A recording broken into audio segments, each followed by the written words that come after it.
हमें खूनी के घर में ही घुसना पड़ेगा।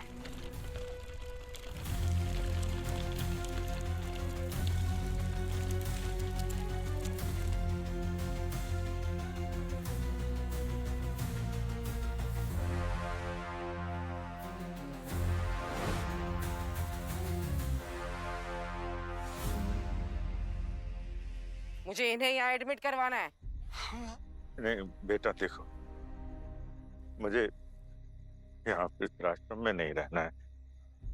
तुम जैसा कहोगी मैं घर में रह लूंगा बेटा, पर मुझे यहाँ छोड़ के मत जाओ। बाहर ऑफिस का काम करो, घर में आके आपको संभालो। अब यही बचा है, मुझसे इतना बोझ नहीं सहा जाता। अरे मैडम आप बिल्कुल टेंशन मत लीजिए, हम है ना, अच्छे से ख्याल रखेंगे इनका। अच्छे से रखो बुरे से रखो, मुझे एक भी फोन नहीं आना चाहिए।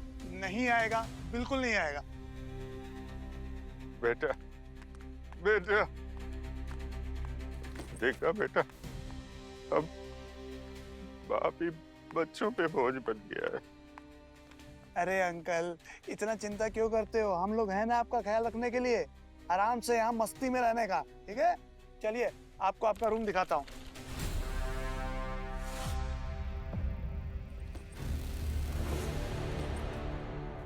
चलो यहाँ की तारें काट कर देखते हैं यहाँ इलेक्ट्रिसिटी का नॉलेज किसको है।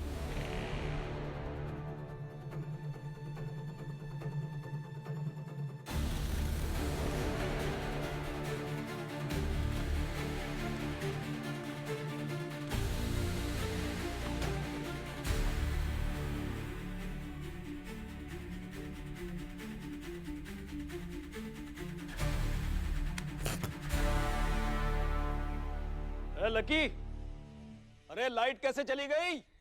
ओ लकी,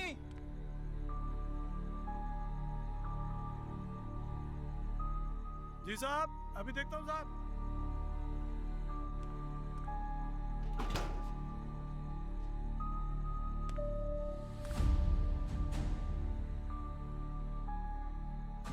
ये मेन फेस की वायर कैसे कट गई? किसने किया होगा?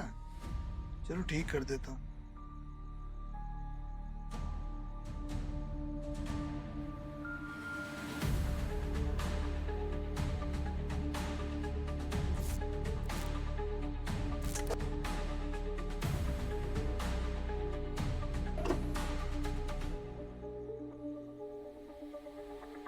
अब ठीक है ना साहब? अब जाकर सो जाइए, मैं भी जाकर सोता हूँ।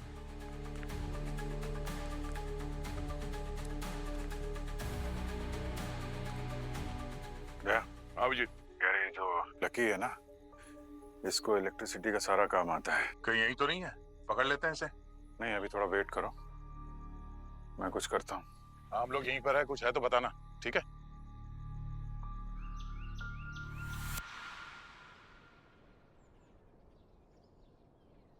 दयास, रात से सुबह हो गई, कब भागना है? थोड़ा और इंतजार करो। दया मैं लकी का कमरा ढूंढने जा रहा हूँ।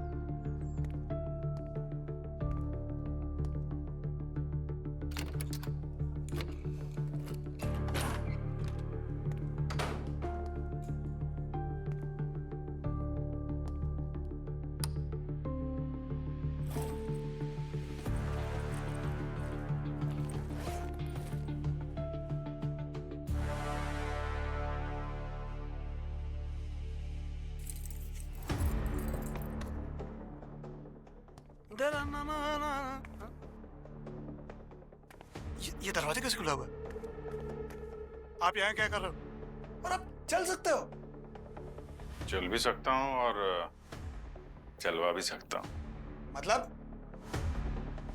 क्या ये सब है? तुम्हें क्या लगा था तुम्हारा ये राज सामने नहीं आएगा? क्या चल रहा है यहाँ पे? कौन है तू? मैं कौन हूँ?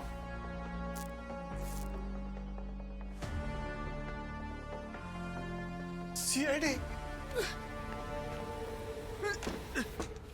खोलो! ये लकी तुम्हारी तरफ ही गया है, कमरे में बंद कर दिया है मुझे। चलो।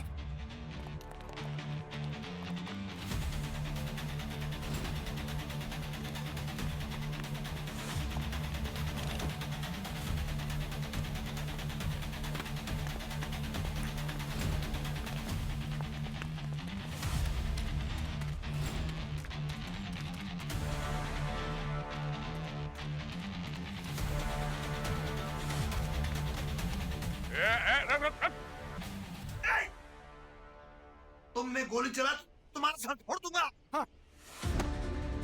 सर फोड़ेगा? हाँ? सीआईडी का सर फोड़ेगा तू? मैं तो मजाक कर रहा था सर, मैं तो मजाक कर रहा था।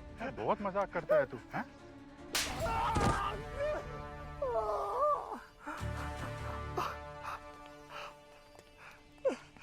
मैंने कुछ नहीं किया सर, मैंने किसी को भी नहीं मारा। मैं तो बस वृद्धाश्रम में उन लोगों का सामान ले लेता हूँ जो मर जाते हैं। यहाँ तो उनके बच्चे भी नहीं आते उनके मरने के बाद उनका अंतिम संस्कार करने के लिए। पलक भी नहीं आई थी अपनी माँ का अंतिम संस्कार करने के लिए। मैंने उसकी माँ के गहने ले लिए थे। वो तो भला हो उसकी माँ के वेल विशर का, जिसने अपने पैसों से उसका अंतिम संस्कार करवाया था। कौन ये वेल विशर? सर वो तो मुझे नहीं मालूम, लेकिन कुछ दिनों पहले हमारे वृद्धाश्रम के बैंक अकाउंट में कुछ पैसे ट्रांसफर हुए थे और साथ में एक नोट भी था जिसमें लिखा हुआ था कि ये पैसे पलक की माँ के अंतिम संस्कार के लिए हैं। अगर इस आदमी को इतनी हमदर्दी है यहाँ के लोगों से, तो सामने क्यों नहीं आ रहा है वो? कहीं ये वेल विशर वही तो नहीं जो उन तीनों बूढ़े माँ बाप का बदला ले रहा है? पता करते हैं पैसे कहाँ से और किसके अकाउंट से आ रहे हैं। अरे आप सब फिर से चले आए यहाँ पर। मैंने आपसे कितनी बार कहा है कि मेरा कोई मर्डर से लेना देना नहीं है। हमें पता है कि तुमने खून नहीं किया है। तो फिर ये क्या कोई पब्लिक पार्क है कि आप बार-बार यहाँ चले आते हैं? आवाज नीचे। हमने कहा कि हमें पता है कि खून तुमने नहीं किया, पर जिन 3 लोगों के खून हुए उसके पीछे यहाँ इस ऑफिस का कोई है। What? जी हाँ, वो क्या है ना मयूर जी, पलक की माँ के अंतिम संस्कार के पैसे आपके ऑफिस में से ही गए हैं। अब हम ये पता लगाना चाहते हैं कि है कौन ये जो बुजुर्गों का इतना ख्याल रखता है। हमें तो लगता है वो आदमी आप ही के ऑफिस में काम करता होगा, है ना? जरा आपके अकाउंटेंट को बुलाइए।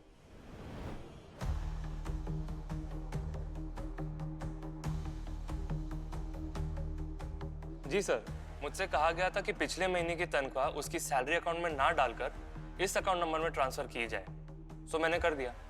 Special request? जी सर। किसने की ये स्पेशल रिक्वेस्ट? जरा पता तो चले है कौन ये। जी, इन्होंने सर। My God. और ढिंडोरा शहर में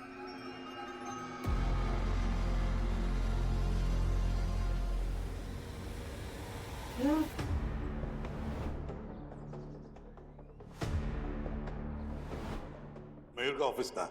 मयूर सर का ऑफिस वहां पर।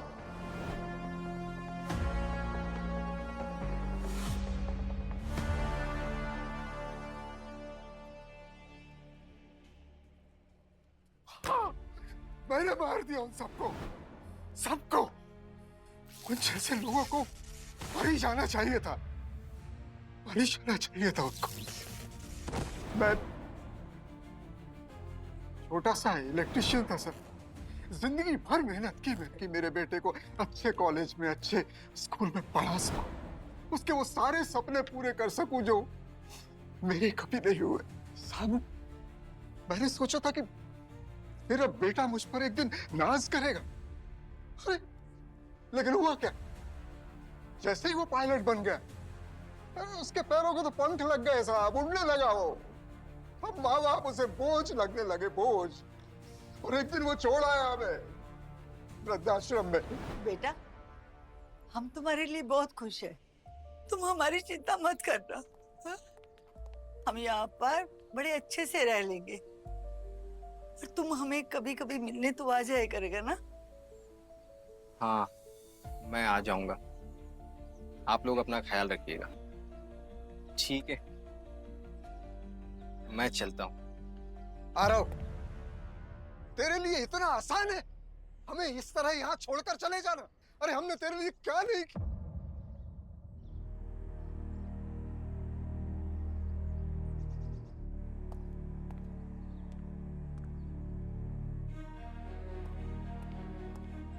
मुझे मेरे बेटे की भीख पर जिंदा नहीं रहना था साहब, इसलिए मैंने वृद्धाश्रम छोड़ दिया और एक नौकरी कर ली। लेकिन जब भी मैं वृद्धाश्रम जाता, वृद्धाश्रम में अपने दोस्तों से मिलता, उनकी कहानियां सुनता कि कैसे उनकी औलादों ने उन्हें वहां मरने के लिए छोड़ दिया है, तो मेरा खून खौल उठता। पलक की माँ को भी आपने वहीं पे देखा था? हाँ, पलक की माँ को पहली बार उसके घर में देखा था, पलक की माँ के रूप में। फिर वृद्धाश्रम में देखा, एक बोझ के रूप में। और पलक की बेचारी माँ उसको याद कर करके मर गई बेचारी। कोई नहीं है मेरा। मेरी माँ जब मैं 12 साल की थी तब वो चल बसी। उसके बाद एक लड़की का इस दुनिया में अकेले सरवाइव करना, यू नो द स्ट्रगल। लेकिन मैंने हार नहीं मानी, अपने दम पर सब कुछ किया है मैंने, और आज मैं आपके सामने हूँ। कविता जी संभालिए अपने आप को। आखिर मेरी बच्ची है वो, ऐसे कैसे उसने कह दिया? जीते जी मुझे मार दिया। लेकिन वो पलक उसकी चिता पर भी नहीं आई। उसी दिन उस चिता के सामने मैंने एक कसम खाई कि मैं ऐसी हर औलादों को सजा दूंगा जो अपने माँ बाप को इस तरह बेसहारा करके छोड़ देते हैं मरने के लिए। वो कसम आपने अकेले तो नहीं खाई थी ना? अपने उस पार्टनर का नाम नहीं बताएंगे जिसने ओल्ड एज होम के सभी लोगों को ओरिगेमी बनाना सिखा दिया था?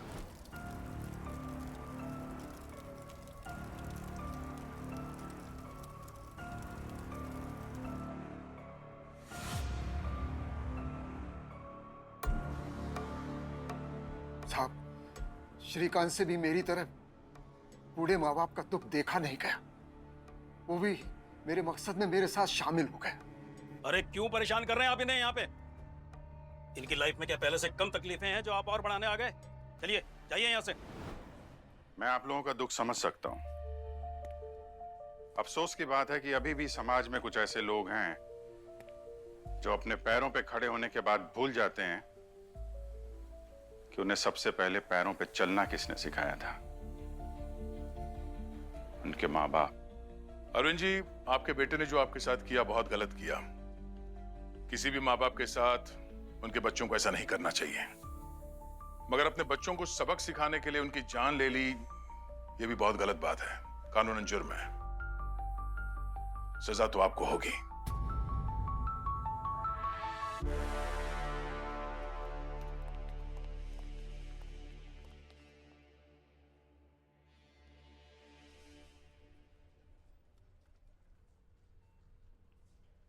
क्या सोच रहे हो बॉस आज इतना? नहीं रे, ऐसे खास कुछ नहीं सोच रहा हूँ, लेकिन सारुण के कुछ लोगों को अपनों को खोने के बाद ही उनकी अहमियत पता चलती है, लेकिन तब तक बहुत देर हो चुकी रहती है ना? अब देखना, मैं ऐसे ही उस अरविंद के बारे में सोच रहा था, वही जिसको अब सजा मिली है। उसने जो कुछ भी कहा ना, मुझे सही लगा। यही कि बच्चों को अपने माँ बाप का ख्याल रखना चाहिए, बुढ़ापे में तो ज्यादा ही। पर ऐसे नहीं होता है। सही तो था वो। हाँ, उसने जो कुछ भी किया बिल्कुल गलत था, लेकिन कहा तो सही यार। बात तो सही है बॉस, लेकिन यही जिंदगी है यार। माँ बाप अपने बच्चों का पूरा ख्याल रखते हैं, पालते पोसते बड़ा करते हैं, लेकिन जब माँ बाप बूढ़े हो जाते हैं तो बच्चे उनका ख्याल नहीं रखते, उनकी तरफ से मुंह मोड़ लेते हैं। यही होता है। तू क्यों इतना सीरियस हो गया? नहीं, मैं तुम्हें देख रहा हूँ ना, इसलिए सीरियस हो रहा हूँ, क्योंकि तुम्हें सीरियस होने की जरूरत नहीं है। हमें ना एक दूसरे के दोस्त, हम एक दूसरे का ख्याल रखेंगे। ये किसने कहा क्या कि तू मेरा दोस्त है? मतलब मैं तुम्हारा दोस्त नहीं? ठीक है। ओए, हाँ। दोस्त किसे कहते हैं पता है? किसे? जो चाय पिलाता है और पकौड़े खिलाता है। अरे तो मना किसने किया? मैं चाय भी पिलाऊंगा, पकौड़े भी खिलाऊंगा और ऊपर से जलेबी भी खिलाऊंगा। कंजूस। अरे कंजूस नहीं, 6 महीने की तनख्वाह मिली है आज। क्या बात? अरे हाथ में चलो आज यार, आओ कम। For more updates